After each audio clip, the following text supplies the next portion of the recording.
del Evangelio de Juan para continuar con nuestro estudio en el discurso del aposento alto.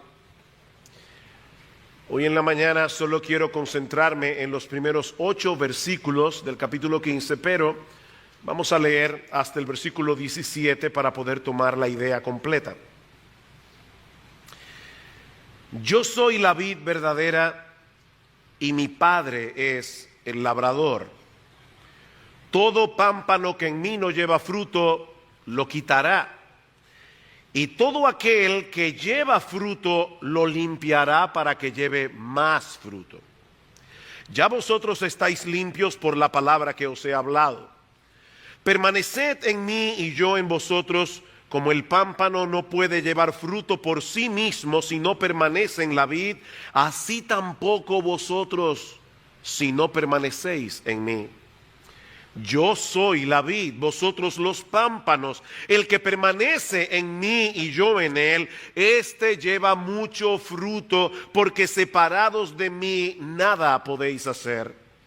El que en mí no permanece será echado fuera como pámpano y se secará, y los recogen y los echan en el fuego y arden. Si permanecéis en mí, mis palabras permanecen en vosotros, pedid todo lo que queréis y os será hecho. En esto es glorificado mi Padre, en que llevéis mucho fruto y seáis así mis discípulos. Como el Padre me ha amado, así también yo os he amado. Permaneced en mi amor. Si guardareis mis mandamientos, permaneceréis en mi amor, así como yo he guardado los mandamientos de mi Padre y permanezco en su amor. Estas cosas os he hablado para que mi gozo esté en vosotros y vuestro gozo sea cumplido. Este es mi mandamiento, que os améis unos a otros como yo os he amado. Nadie tiene mayor amor que este, que uno ponga su vida por sus amigos. Vosotros sois mis amigos si hacéis lo que yo os mando.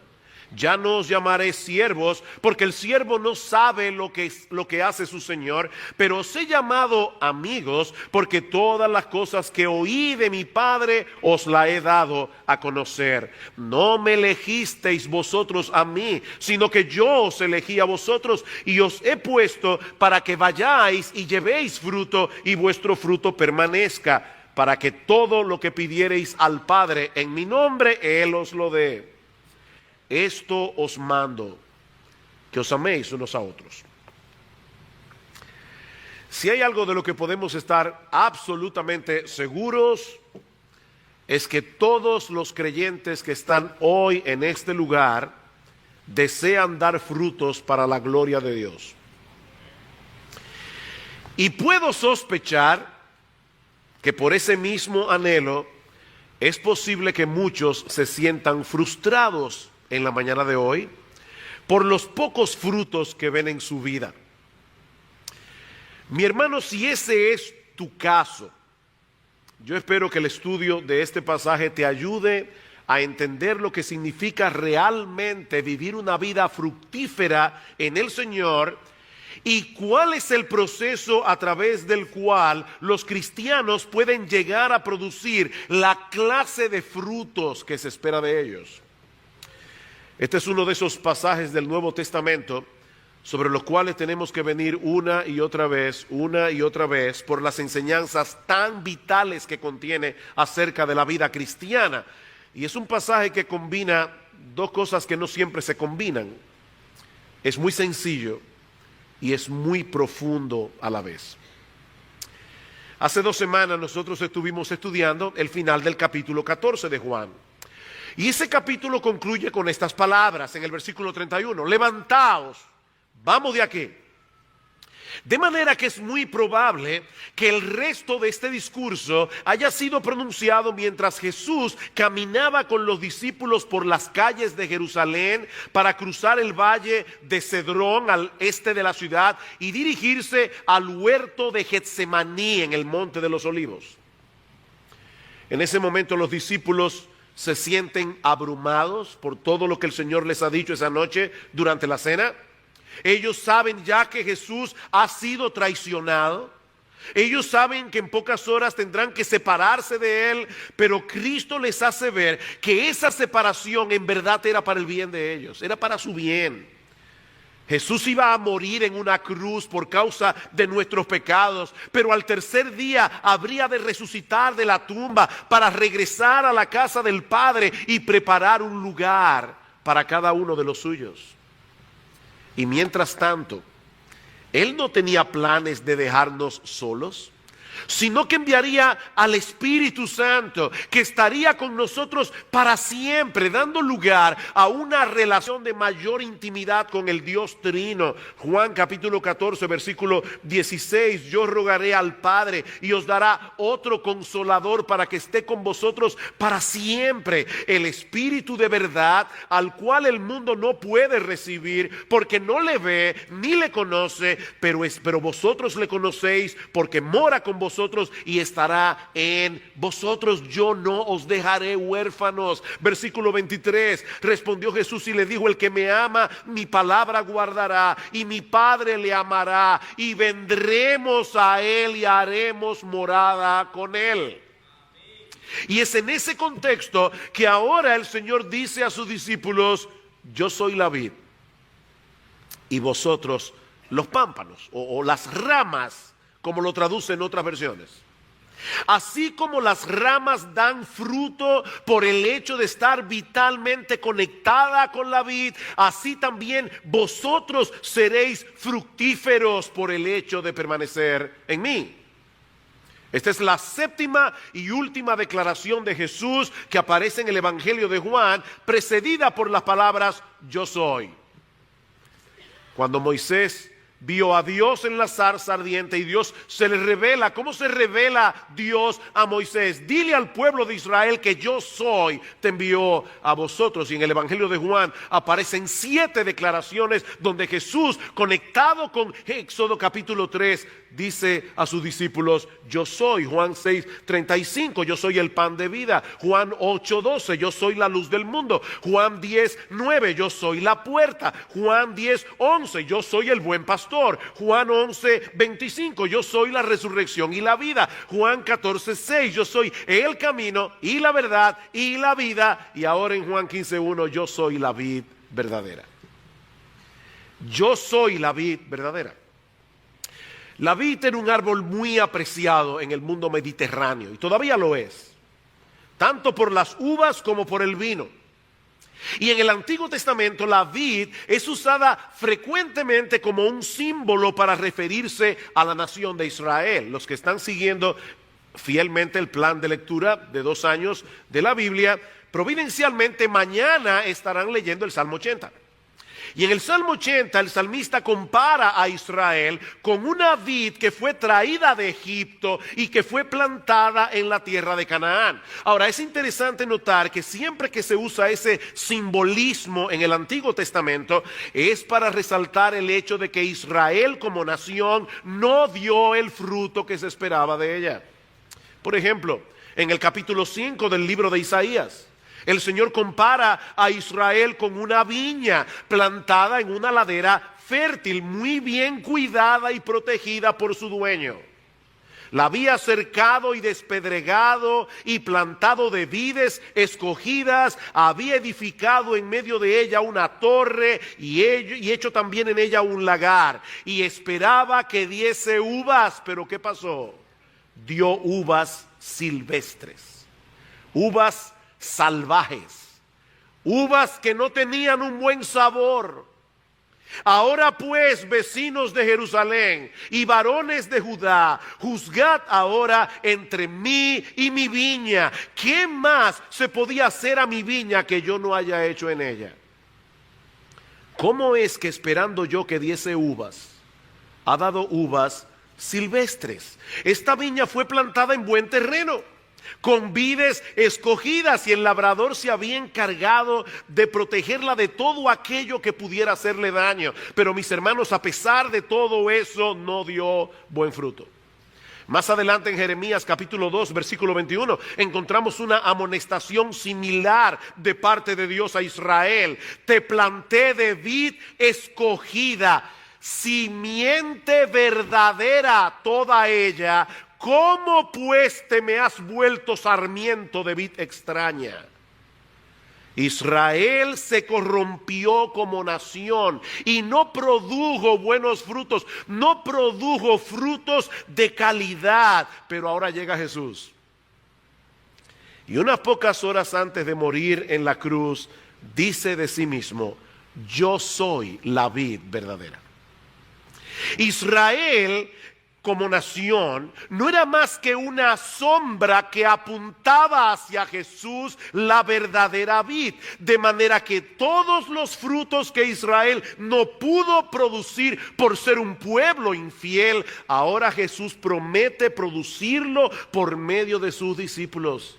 Juan capítulo 15, versículo 5. Yo soy la vid, vosotros los pámpanos o las ramas. El que permanece en mí y yo en él, este lleva mucho fruto, porque separados de mí nada podéis hacer. Versículo 16. No me elegisteis vosotros a mí, sino que yo os elegí a vosotros y os he puesto para que vayáis y llevéis fruto y vuestro fruto permanezca. Mis hermanos, ¿para qué nos escogió el Señor? ¿Por qué nos conectó con la vid en el momento en que fuimos salvados de nuestros pecados? Para que podamos producir frutos. Si no producimos ningún fruto, somos una rama inútil, porque la madera de la rama de la vid no sirve para más nada. Usted no puede construir una casa con maderas de rama de vid. Esa rama, excepto para dar fruto, no sirve para otra cosa. Versículo 6. El que en mí no permanece será echado fuera como pámpano y se secarán, y los recogen y los echan en el fuego y arden. Eso no quiere decir que los creyentes pueden perder la salvación. Lo que el Señor nos está enseñando aquí es que todo verdadero creyente da fruto, por el simple hecho de estar unido a la vid. Si no da fruto, entonces no es un creyente. Ahora bien, ¿de qué tipo de fruto es que el Señor está hablando aquí? Mis hermanos, ¿cuál es la clase de fruto que debe producirse en la vida de un verdadero creyente? Esta pregunta es importante porque en las iglesias evangélicas, cuando los cristianos oyen la palabra fruto, algunas cosas concretas vienen a su mente. Algunos piensan que ese fruto es ganar a otros para Cristo a través de la predicación del evangelio, o discipular a esos nuevos creyentes hasta llevarlos a la madurez en Cristo. Otros creen que ese fruto está relacionado con las buenas obras que evidencian la fe de los cristianos, o con poner nuestros dones en operación para la edificación del pueblo de Dios en la iglesia. Pero lo cierto es que Jesús no nos dice explícitamente de qué fruto es que Él está hablando aquí. Sin embargo, y como bien señala el pastor Vance Pitman, cuyo estudio de Juan 15 me ayudó mucho a entender este aspecto del pasaje, hay al menos 4 pistas en el texto que nos ayudan a definir ese fruto. 4 pistas. La primera es que ese fruto es la marca distintiva de un verdadero cristiano, como hemos visto ya. Versículo 8. En esto es glorificado mi Padre, en que llevéis mucho fruto y seáis así mis discípulos. La Biblia de las Américas lo traduce: en esto es glorificado mi Padre, en que deis mucho fruto y así probéis que sois mis discípulos. Esa es la prueba. Ese fruto es la evidencia de que nosotros somos realmente lo que decimos ser.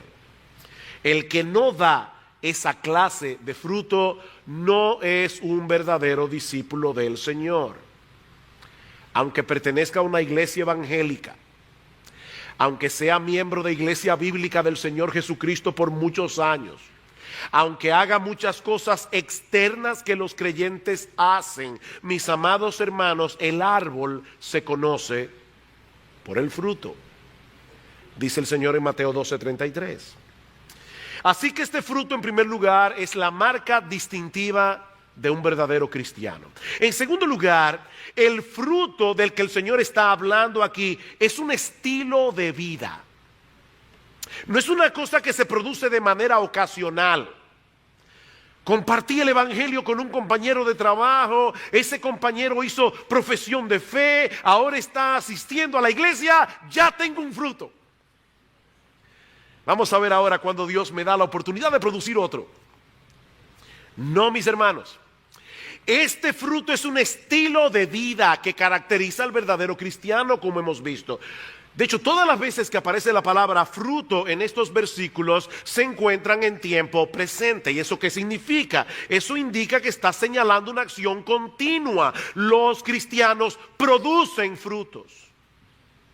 En tercer lugar, Jesús también nos muestra en ese pasaje que este fruto no siempre se produce en el mismo grado en la vida del creyente. Este fruto no siempre se produce en el mismo grado en la vida del creyente. En el versículo 2, Jesús nos dice que el Padre purifica los pámpanos que dan fruto. ¿Para qué? Para que den más fruto. Y luego en los versículos 5 y el versículo 8, el Señor nos muestra que el ideal para todo creyente no es que produzcan frutos, no es que produzcan más frutos, es que produzcan mucho fruto. Así que, hermanos, hay varios grados de fructificación en la vida del creyente. Esa es una de las lecciones que aprendemos de la parábola del sembrador. Dice en Marcos capítulo 4, versículo 8, que cuando la semilla cae en buena tierra, refiriéndose a la palabra de Dios que es sembrada en el corazón del hombre, ¿qué sucede? Da fruto y produce a 30, a 60 y al 100 por uno. Todos los creyentes producen fruto, pero no en el mismo grado. De hecho, es posible que un mismo creyente sea más fructífero en una etapa de su vida que en otra. El mismo creyente.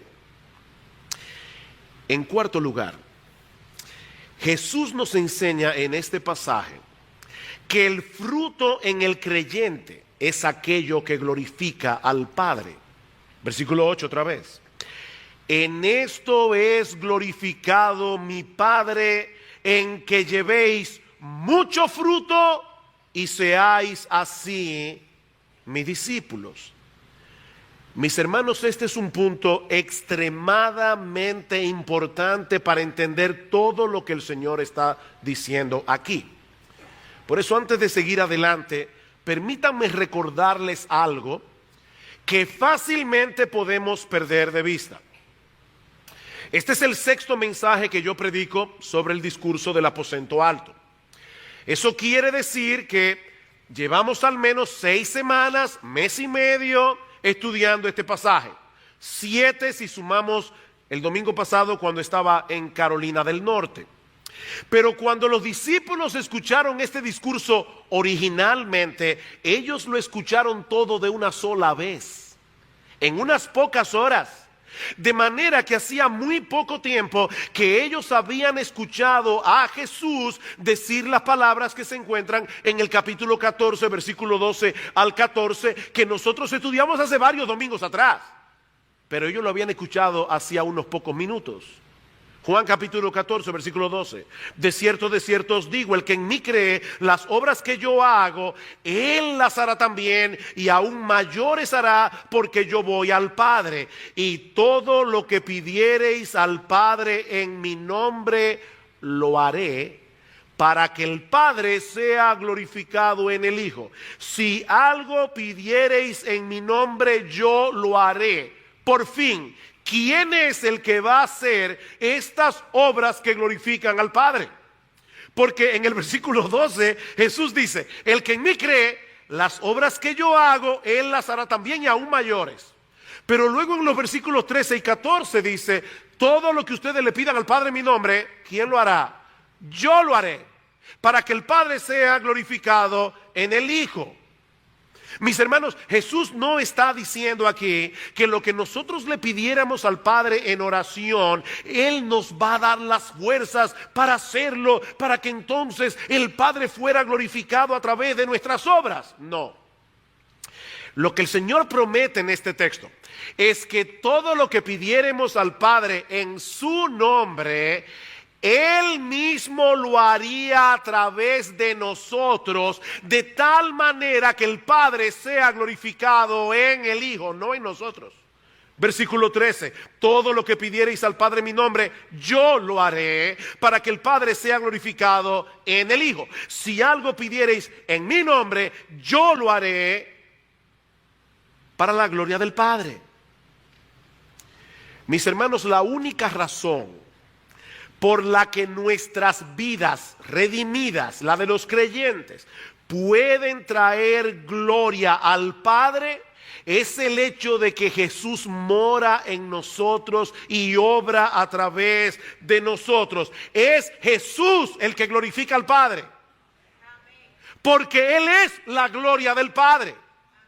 Juan capítulo 1, versículo 1, en el principio era el verbo, y el verbo era con Dios, y el verbo era Dios. Versículo 14, y este verbo fue hecho carne, y vimos su gloria, gloria como del unigénito del Padre, lleno de gracia y de verdad. Y en el capítulo 1 de Hebreos, versículo 3, dice que Jesús es el resplandor de la gloria del Padre. De manera que cuando Jesús manifiesta su vida en nosotros y a través de nosotros, entonces y solo entonces Dios, el Padre, es glorificado en nuestras vidas. Nosotros estamos unidos a Cristo de la misma manera que las ramas del árbol a la vid. La razón por la que podemos dar fruto para la gloria de Dios es porque la vida de Jesús fluye a través de nuestra vida. Recuerden lo que veíamos hace unos domingos atrás en el versículo 21 y 23 del capítulo 14. El que tiene mis mandamientos y los guarda, ese es el que me ama. Y el que me ama será amado por mi Padre, y yo le amaré y me manifestaré a él. Versículo 23, el que me ama mi palabra guardará, y mi Padre le amará, y vendremos a él y haremos morada con él. ¿Cuál es entonces el fruto que caracteriza la vida de todo verdadero creyente? Alguien lo ha definido con estas palabras que yo espero que se graben en nuestras mentes y corazones. Es la vida de Jesús en mí, siendo vivida y manifestada a través de mí. ¿Cuál es el fruto? Es la vida de Jesús en mí, siendo vivida y manifestada a través de mí. Si eso te suena abstracto y extraño, vamos a pensar por un momento en la ilustración que el Señor está usando en esta metáfora: la vid y los pámpanos. Una pregunta sencilla de agricultura: ¿cómo se producen las uvas en las ramas de la vid?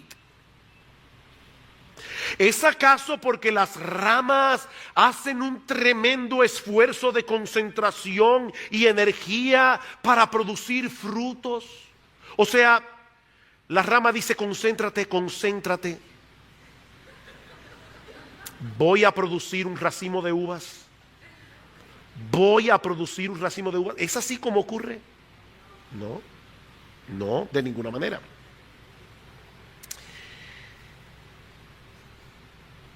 El hecho de que las ramas están conectadas con la vid hace que la savia de la vid, que fluye por el tronco, llegue a las ramas y las ramas fructifiquen para que produzcan ¿qué? Uvas, porque es un árbol de vid. O sea, mis hermanos, las ramas no pueden producir por sí solas ni un solo fruto, por más que lo intenten. No pueden producir frutos. No importa cuánto se concentren, cuánto se esfuercen, no pueden producir frutos. Lo mismo podemos decir de cualquier otro árbol frutal. Las ramas de las matas de mango producen mangos. ¿Por qué? Porque es la naturaleza del árbol. Mis hermanos, si Jesús es la vid y nosotros somos las ramas conectadas a la vid, eso quiere decir que nuestras vidas, al estar inseparablemente conectadas con Jesús, van a producir ¿qué? A Jesús, la vida de Jesús, el carácter de Jesús. Con Cristo estoy juntamente crucificado. Ya no vivo yo, mas vive Cristo en mí. Y lo que ahora vivo en la carne, lo vivo en la fe del Hijo de Dios, el cual me amó y se entregó a sí mismo por mí. Es la vida de Jesús reproduciéndose en mí, porque Él es la vid, yo soy simplemente la rama.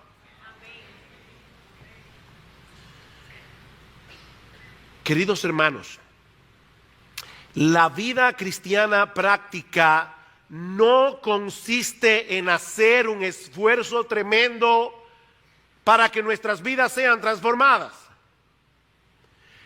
Nosotros tenemos una responsabilidad en esa transformación, lo veremos en un momento, pero ningún ser humano tiene el potencial de transformarse a sí mismo. Esa transformación se produce en el creyente por causa de la vida de Jesús actuando en nosotros. Él es quien nos transforma de adentro hacia afuera para que seamos cada vez más parecidos a Él. Ese es el fruto. Romanos capítulo 8, versículo 28. Y sabemos que a los que aman a Dios todas las cosas les ayudan a bien. Esto es, a los que conforme a su propósito son llamados. ¿Y cuál era ese propósito de Dios al llamarnos a salvación? Porque a los que antes conoció, también los predestinó para que fuesen hechos conformes a la imagen de su Hijo. Ese es el propósito. Mirando todos nosotros a cara descubierta la gloria del Señor, según a los Corintios 3:18, somos transformados de gloria en la misma imagen, como por el Espíritu del Señor. Queridos hermanos, ¿cuál es el gran propósito de nuestra salvación? ¿Para qué Dios me salvó? ¿Para que yo pueda llegar a tener un mejor yo? No. Dios me salvó para que gradualmente yo sea menos como yo y más como Él. Dios me salvó para que gradualmente yo sea cada vez menos como yo y más como Él. Ese es el fruto del Espíritu. Gálatas capítulo 5, versículo 22. El fruto del Espíritu es amor, gozo, paz, paciencia, benignidad, bondad, fe, mansedumbre, templanza o dominio propio. Noten que Pablo no dice allí, estos son los frutos del Espíritu. Bueno, yo con el amor voy bastante bien, con la paciencia es que tengo problemas. No, es un solo fruto, mis amados hermanos, un solo fruto que reproduce el carácter de Jesús, porque ese fruto no es otra cosa que la vida de Jesús manifestándose en nuestras vidas. Ahora bien, ¿cuál es entonces nuestra responsabilidad como creyentes para producir ese fruto? ¿Cuál es nuestra responsabilidad como creyentes en la producción de ese fruto? Mi amado hermano, mi amada hermana, ¿tú deseas producir en tu vida una cosecha cada vez más abundante de este fruto? Escucha con cuidado lo que voy a decir a continuación. La palabra fruto aparece 6 veces en los primeros 8 versículos del capítulo 15, 2 veces más en el versículo 16, 8 veces en total. Lo interesante es que en ninguna de esas ocasiones aparece en modo imperativo. Lo que eso quiere decir, mis amados hermanos, es que no hay un solo mandamiento en todo este pasaje dirigido al creyente para que produzca frutos. ¿Oíste bien? No hay un solo mandamiento en todo este pasaje dirigido al creyente para que produzca fruto, ni uno solo. Algunos piensan que cuando el Señor iba caminando por la calle de Jerusalén esa noche y iba a atravesar el valle de Cedrón, se encontró con un viñedo, y es posible. Y Jesús no llamó a los discípulos esa noche para decirle, hey, vengan acá, déjenme decirles algo. Miren esa vid, yo estoy a punto de separarme de ustedes, así que recuerden esto. Ustedes tienen que hacer todo el esfuerzo que esté a vuestro alcance para producir fruto. No. Hay un solo mandamiento en toda esta sección. Uno solo. ¿Saben cuál es? Permanezcan en mí. Permanezcan en mí. Juan capítulo 15, versículo 4, permaneced en mí, yo en vosotros. Como el pámpano no puede llevar fruto por sí mismo si no permanece en la vid, así tampoco vosotros si no permanecéis en mí.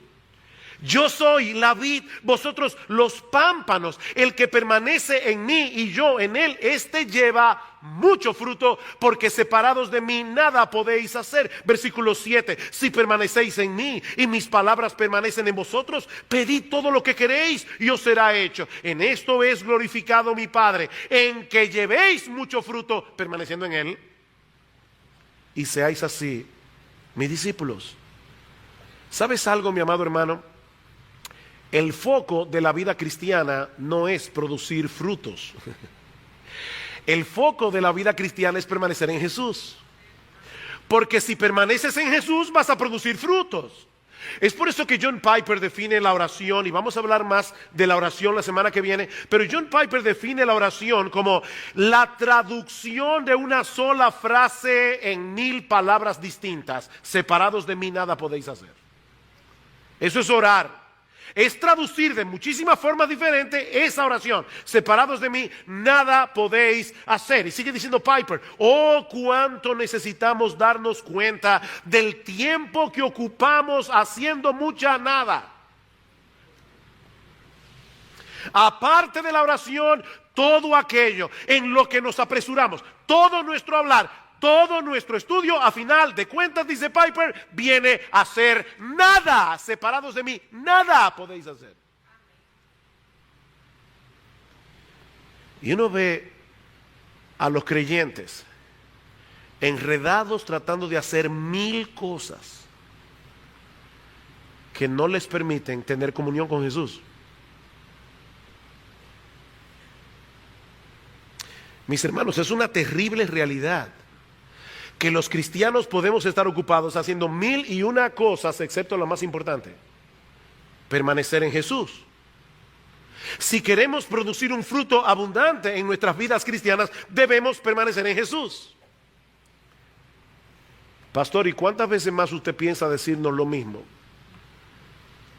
Todas las que sean necesarias para que entendamos que separados de Jesús nada podemos hacer. Nada podemos hacer. ¿Y qué significa en la práctica permanecer en Jesús? La semana que viene vamos a hablar más extensamente acerca de este tema. Yo tuve que hacer un esfuerzo hoy en la mañana, concentrarme en algunos aspectos del texto.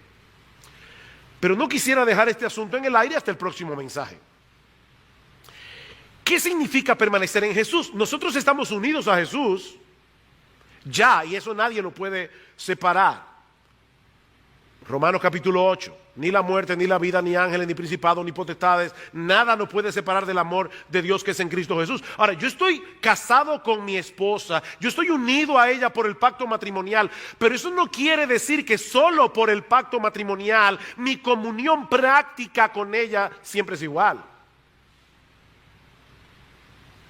Arthur Pink define la permanencia en Jesús como mantener una comunión consciente con Él. Mantener una comunión consciente con Él es ocupar el corazón con Él y depositar en Él nuestra fe cada día, de tal manera que mantengamos la dependencia de la rama en la vid y la circuncisión de la vida de la vid en la rama. ¿Oyeron eso? Es mantener nuestra fe en Él cada día, de manera que mantengamos la dependencia que la rama tiene en la vid y la circulación de la vida de la vid en la rama. Déjenme definirlo de una forma más sencilla. Permanecer en Jesús no es otra cosa que mantenernos en comunión con Él y en dependencia de Él cada momento, cada día.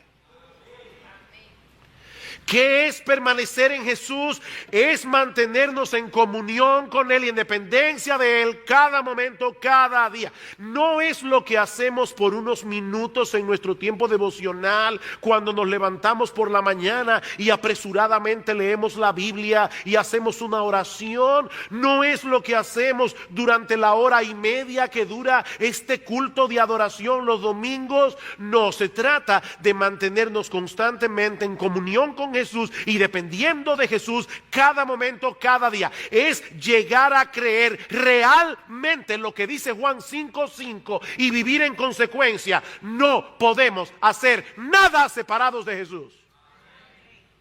Es creer eso. Es creer eso y vivir en consecuencia. El problema, mis hermanos, es que en la vida práctica eso no parece ser verdad. Vamos a ser honestos. Mucha gente se gana un salario cada mes confiando únicamente en sus propias capacidades, incluyendo muchos cristianos. Miren, hermanos, muchos cristianos damos la impresión de que se pueden hacer muchas cosas que podemos catalogar como espirituales sin depender conscientemente de Jesús. Predicamos el evangelio porque nosotros no sabemos los textos. Criamos a nuestros hijos. Ya yo tomé un taller sobre la crianza, leí 3 libros. Yo sé cómo se lleva a cabo el manual. Servimos en la iglesia. Aconsejamos a otros. Consolamos a otros. Pero mis hermanos, tales frutos son como los adornos del arbolito de Navidad. Están en el árbol, pero no pertenecen al árbol, porque no fueron producidos por él. Son adornos de un arbolito de Navidad. Queridos hermanos, es absolutamente imposible ver formarse en nosotros el carácter de Cristo separados de Cristo. Eso es imposible, porque ese proceso de transformación, como bien lo ha definido alguien, no es otra cosa que la reproducción de la vida de la vid en las ramas. Es la reproducción de la vida de la vid en las ramas. Hace un momento nosotros citábamos Gálatas capítulo 5 versículos 22 y 23 y decíamos que el fruto del Espíritu no es otra cosa que el carácter de Jesús formado en nosotros en la medida en que la vida de Jesús se manifiesta en nuestras vidas. Amor, gozo, paz, paciencia, benignidad, etcétera. ¿Saben qué significa eso, mis amados hermanos? Que sin tener comunión con Jesús ni vivir en dependencia de Jesús no podremos ser más amorosos, no podremos experimentar verdadera paz y gozo, no podremos ser más pacientes, ni más benignos, ni más bondadosos, no podremos crecer en fe, no podremos crecer en mansedumbre, no podremos crecer en dominio propio. No se puede, porque es la vida de Jesús en nosotros.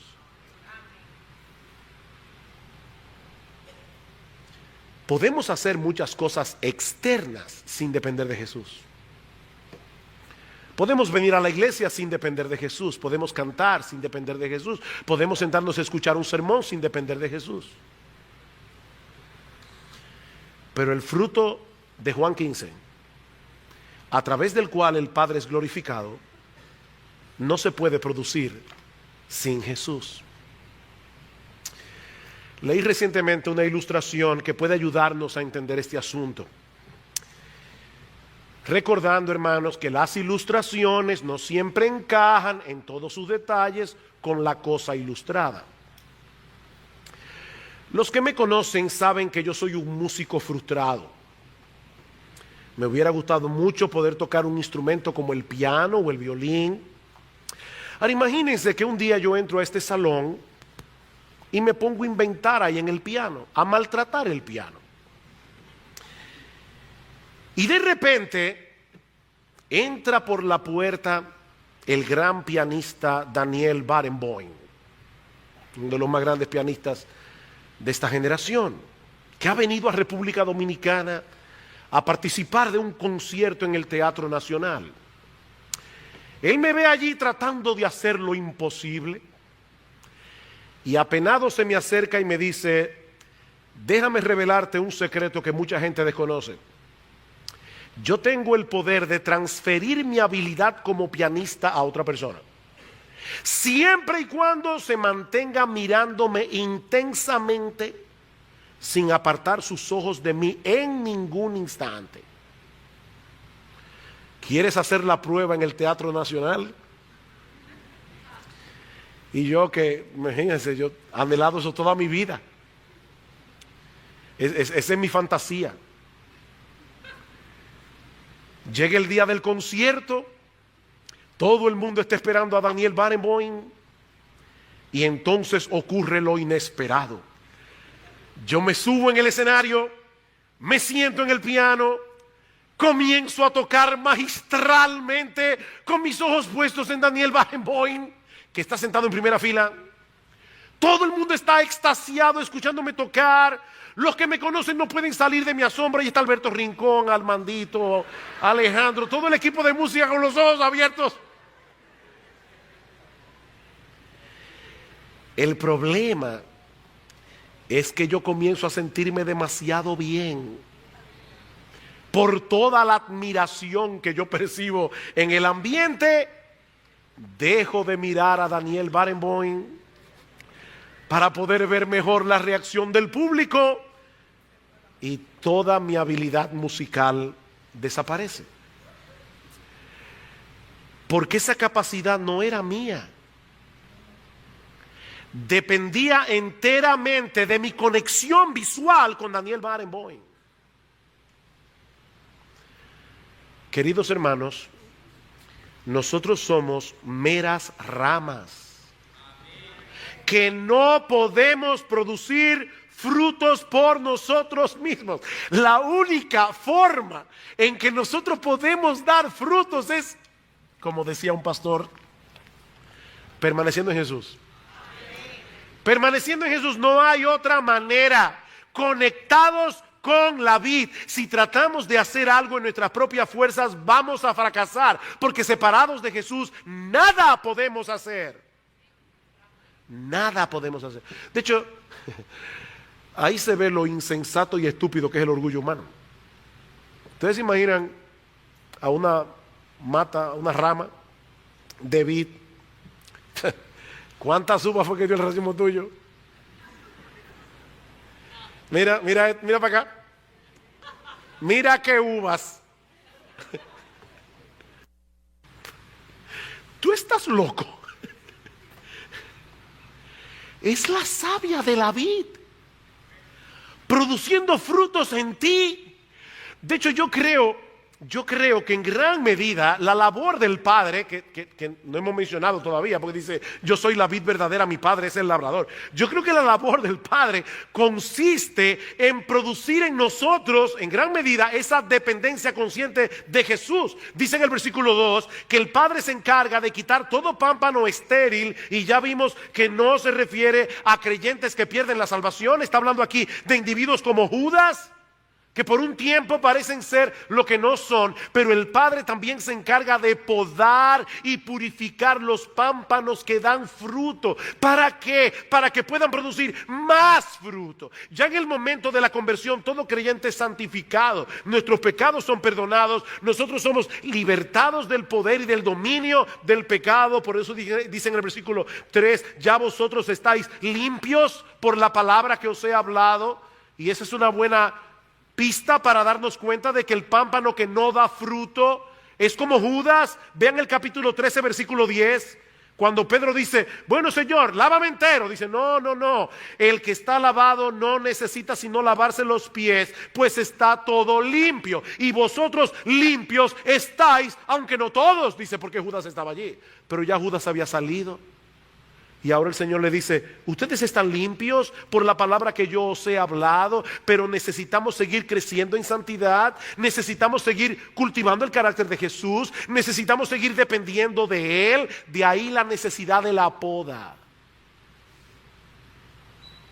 En todas nuestras casas paternas, nosotros siempre tuvimos árboles de vid en nuestro patio. Toda la vida. Yo crecí viendo matas de vid. Toda mi vida. Y yo recuerdo perfectamente cómo mi papá se encargaba de podar la mata en cierta época del año. Y en ese momento parecía que la mata estaba acabada. Pero ese proceso era necesario para alargar la vida de la vid y para asegurar la cosecha de un año al otro. Sin poda, mis amados hermanos, no hay fruto. Y lo mismo ocurre en la vida del creyente. Dios el Padre tiene que quitar de nosotros todo lo que no se parece a Jesús. Y al mismo tiempo llevarnos a ver lo débiles que somos para que dependamos enteramente de Él. Escuchen lo que dice Pablo en 2 Corintios capítulo 1. Pablo dice, hermanos, no queremos que ignoréis acerca de nuestra tribulación que nos sobrevino en Asia, pues fuimos abrumados sobremanera más allá de nuestras fuerzas, de tal modo que aún perdimos la esperanza de conservar la vida, pero tuvimos en nosotros mismos sentencia de muerte. ¿Saben para qué? Para que no confiásemos en nosotros mismos, sino en Dios, que resucita a los muertos. Esa tribulación que Dios orquestó para Pablo y para su equipo misionero tenía el propósito de destruir en ellos cualquier indicio de autoconfianza. Y lo mismo vemos más adelante en el capítulo 12 de esa misma carta, cuando Pablo habla del aguijón en su carne. Y para que la grandeza de las revelaciones no me exaltase desmedidamente, me fue dado un aguijón en mi carne, un mensajero de Satanás que me abofeté para que no me enaltezca sobremanera. Respecto a lo cual 3 veces he rogado al Señor que lo quite de mí. Y me ha dicho, no, Pablo, bástate mi gracia, porque mi poder se perfecciona en la debilidad. Por tanto, de buena gana me gloriaré más bien en mis debilidades. ¿Saben para qué? Para que repose sobre mí el poder de Cristo, para que la vida de la vid dé fruto por mis ramas. Por lo cual, por amor a Cristo me gozo en las debilidades, en afrentas, en necesidades, en persecuciones, en angustias. Porque cuando soy débil, entonces soy fuerte. Mis hermanos, ¿qué hemos visto hasta aquí? Básicamente 4 cosas. Jesús es la vid verdadera a la que todo creyente está vitalmente unido de modo que pueda producir fruto. 2, ese fruto no es otra cosa que la vida de Jesús en mí siendo vivida y manifestada a través de mí. 3, que para producir ese fruto en abundancia debemos permanecer en Jesús. Y 4, que el Padre a las ramas que dan fruto las poda para que lleven más frutos. Mi hermano amado, ¿qué tan consciente estás tú de tu completa inutilidad separado de Jesús?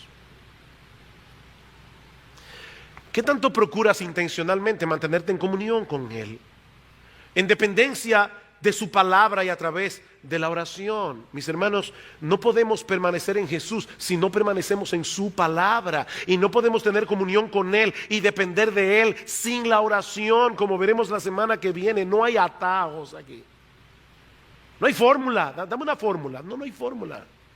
Es que te mantengas aferrado a Jesús intencional y conscientemente. ¿Ustedes creen que es lo mismo luchar contra una tentación diciendo yo no debo hacer esto porque es pecaminoso, Dios lo prohíbe? O diciéndole a tu alma con la conciencia de que tú estás delante de Jesús, yo no quiero ofender a mi Señor y que mi comunión con Él sufra en alguna medida por este placer momentáneo. Señor Jesús, ayúdame a agradarte. ¿Ustedes creen que es lo mismo? El que permanece en mí, yo en él, este lleva mucho fruto, porque separados de mí nada podéis hacer.